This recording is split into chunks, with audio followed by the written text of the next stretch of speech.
Good afternoon, everyone. I want to thank you for being here, those of you in the media, and certainly those who are up here with me. We just finished the UCG meeting next door, and I want to express my appreciation to everyone, because you wouldn't be here if you didn't allow your temperature to be taken.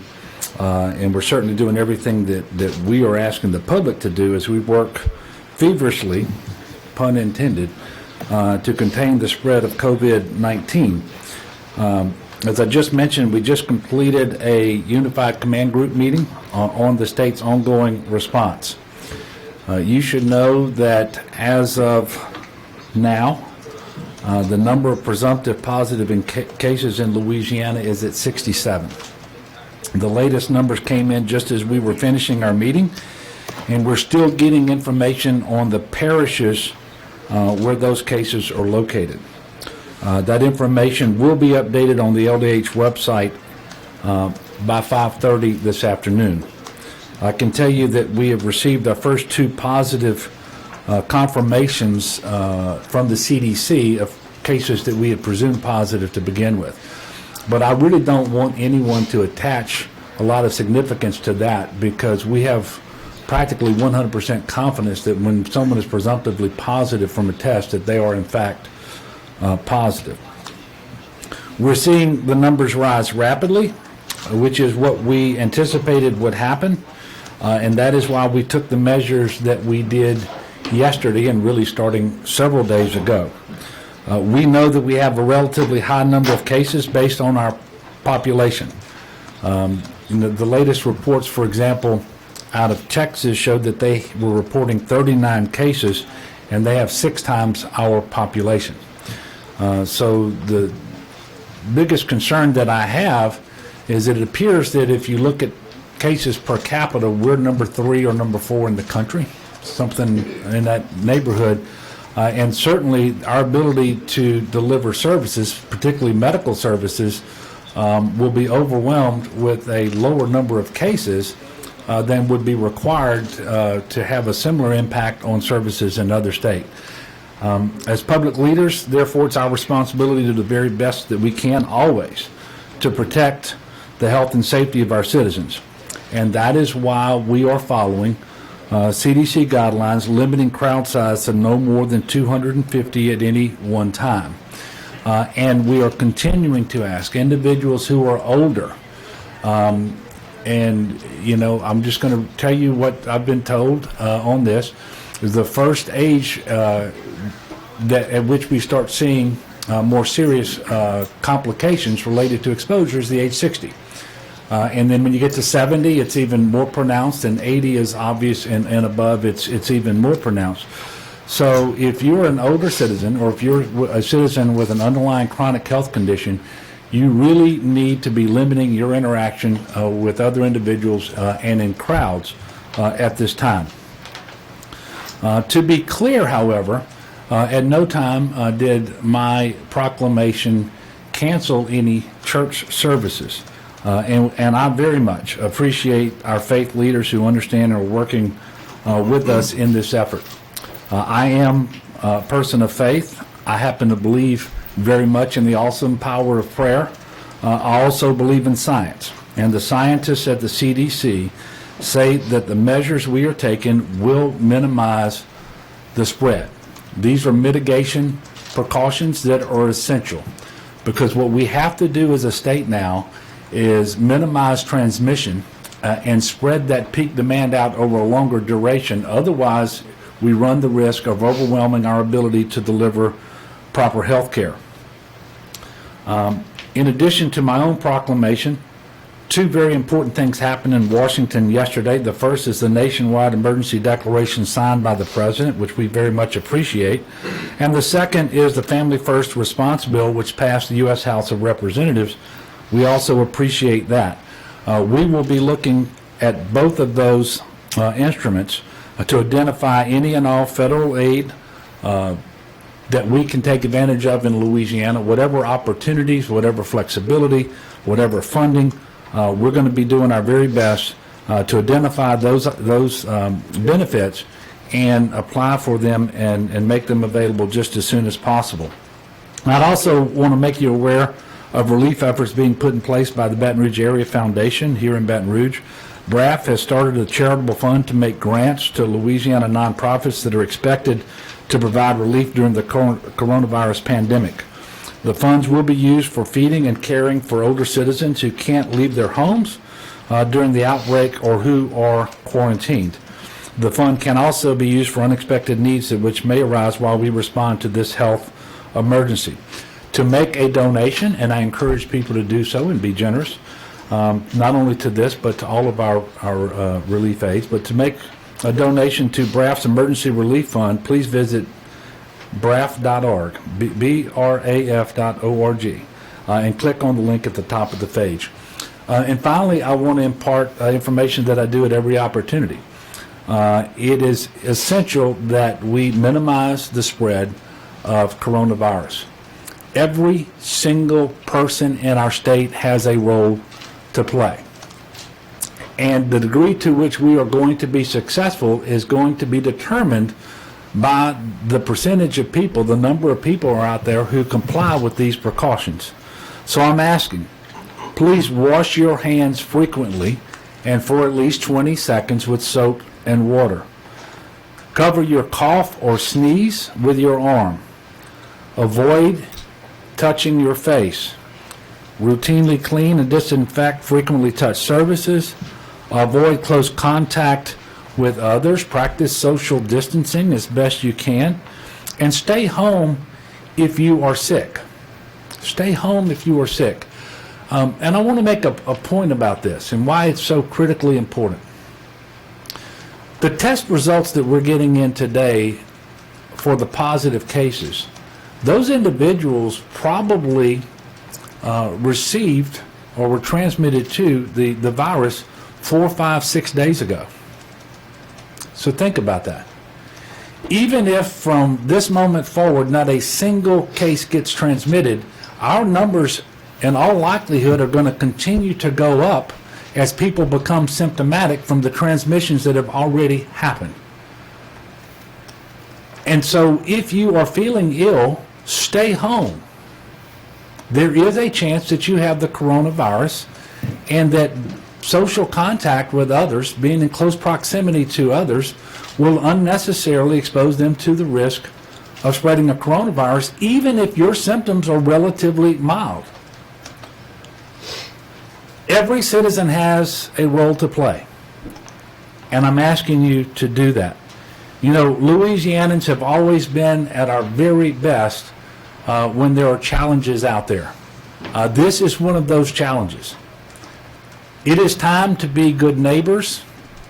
It is time to think of our brothers and sisters, especially those in those categories who are most vulnerable, the elderly, and those with underlying health conditions. If you have any questions regarding the COVID-19 virus, we encourage everyone to call 211 for more information. Again, that's 211 for more information on the coronavirus. The next scheduled press briefing will likely be Monday. Obviously, if the circumstances warrant and we have updates to share between now and then, we will certainly do so. And at this time, I will take questions. Yes, sir. Our temperature was checked before we came into the building. Do you encourage other places and people to do that? Yes, I do. And so, you know, we have essential leaders coming in from around the state and local, as you can see on the stage with me, into this building. And one of the things that we want to do is make sure that people coming in here are not potentially spreading the coronavirus or potentially other illnesses as well. And so we are temperature checking individuals, and if you have a fever that's unaccompanied by a cough or other flu-like symptoms, then you don't need to do anything other than go home. And fever is anything 100.4 or more for this purpose. If, however, you have fever plus cough, other flu-like symptoms, then you need to take a flu test. If you take the flu test under that circumstance and you are negative, then you need to take a COVID-19, a coronavirus test. And so that's what we've implemented here. I think you're going to see something similar at the state capitol, and we have some legislators here where they're going to be doing that as well. Yes, sir. Governor, can you tell us how many cases are at the Lambeth House in New Orleans so far? 9. Still 9? 9. Can you update? Well, with a caveat, I don't know that we have all of the information with the batch that just came in, but subject to an update, we have 9 cases at the Lambeth House. Were any of those cases in East Baton Rouge Parish or surrounding? Not to my knowledge, but there's not perfect information on a few of those positive cases related to parish of residency. We will be updating that just as soon as we possibly can. Yes, sir. Your proclamation sort of left it up to school districts if they're going to provide free lunches for students still, if they're able to. Yeah. Is there anything the state is doing to help local school districts who might not have the ability to do that, and also to provide distance learning, online learning? Well, all the school districts have the ability to do it because they have lunchrooms. The waivers from the USDA have been granted. And, for example, I will tell you what I know they're doing in Caddo Parish. They have identified a number of schools, and I think it's 12, I'm not certain, where during meal times you're going to be able to drive through with the students and pick up meals to go. So there will be bag breakfast and lunch and so forth. I guess it's technically true that my proclamation left it up to them, but I think the word is that they shall do it to the extent that they can, and I think that making this nutrition available to our kids is extremely important. And so this is something that the Department of Education, under the leadership of Beth Ciano right now, is working with all the districts, and it is my expectation, quite frankly, that this will be provided in every school district. I can't tell you that will be the reality come Monday, but that's what we're anticipating. Yes, sir. The president was talking about drive-through testing sites. Yeah. Are you guys considering that at all? Yes, in fact, we are in communication with FEMA and the Health and Human Services in Washington, D.C. It's at the early stages, but we have been offered an opportunity to create at least one of those drive-through test sites in the New Orleans area.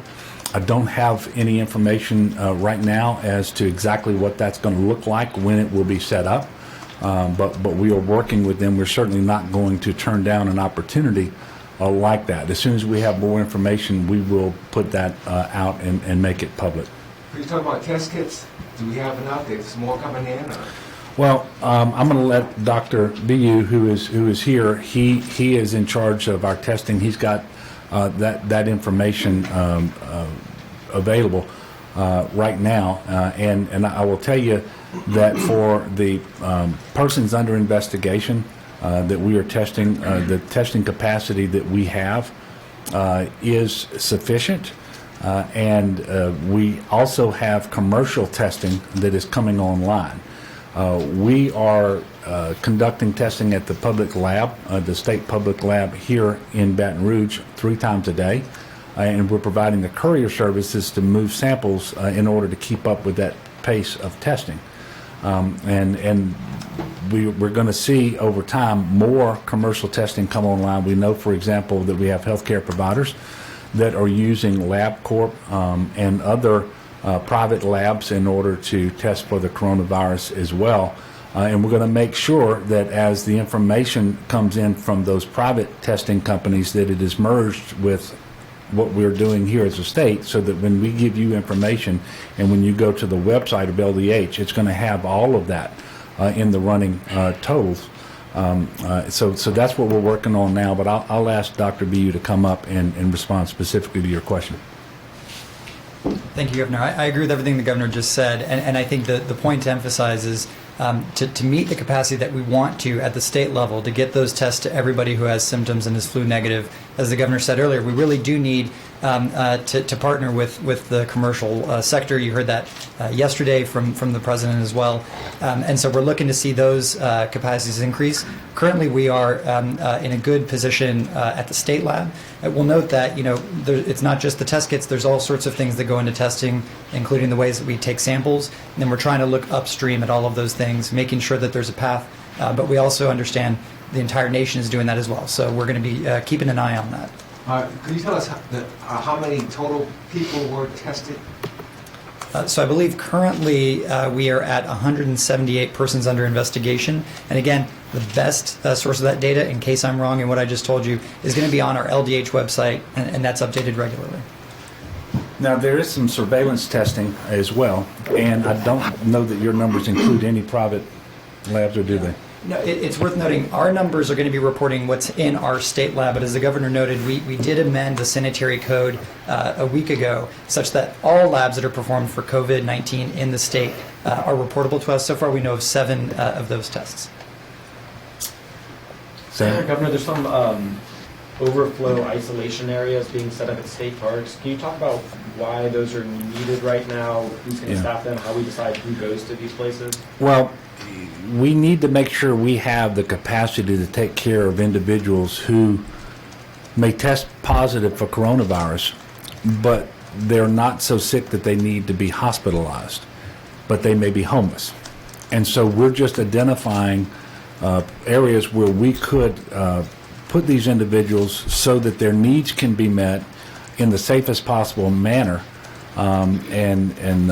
That's what we're looking at there. It's a contingency for when we have individuals who are positive, don't need to be hospitalized, but don't have a place to go. And we need to be able to put them somewhere and have wraparound services, and that's what we're looking for at those locations. Governor, we've shut Yes, down K through 12 schools and taken pretty drastic steps so far. Is there any indication of how much further we could go, what the next steps would look like, and whether that's under discussion right now? Yeah, well, there's nothing else under discussion right now. There are not a whole lot of other things that can be done. There are a couple, and they get to be more drastic. You only have to look at New York, for example, that actually established a containment zone and is limiting movement in and out of that zone as a mitigation measure. So the additional measures are very restrictive, and we don't have a recommendation from CDC and to do those things yet, because the facts on the ground don't yet warrant them. But there are a couple of other things that can be done. Any other questions? Governor, do you think the legislative session should be suspended? We're working with the Speaker and the President and legislators on that, and they're taking some precautions, and I know right now the plan is to continue with the session to do its work. There are also some contingency planning that's in its early stages, and I appreciate their willingness to engage in joint efforts to develop those contingencies and make sure that if it does become necessary to suspend or discontinue the session, that the essential work is necessary. Obviously, come July 1st, we start a new fiscal year, and we need to have a budget in place, for example. So there are some legislative instruments that are must-pass, and we're identifying those, and we're coming up with contingency plans right now. But the plan, as of right now, is to continue with the session.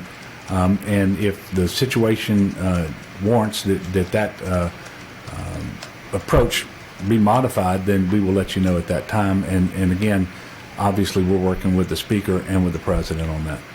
So would it take like cases in Baton Rouge or at the state capitol to warrant that, or any idea what would When we have facts that change, that warrant a change in that approach, we will let you know. Okay, I want to thank all of you for coming out today. Again, I'm going to ask the people of Louisiana, as I always do with any disaster, do everything you can to comply with the guidance that you're being given by me and by other authorities. And also, as I mentioned earlier in the different contexts, I like most of Louisiana, believe in the power of prayer. And so I would ask that people pray for our country and for our state and for our people. God bless you and thank you.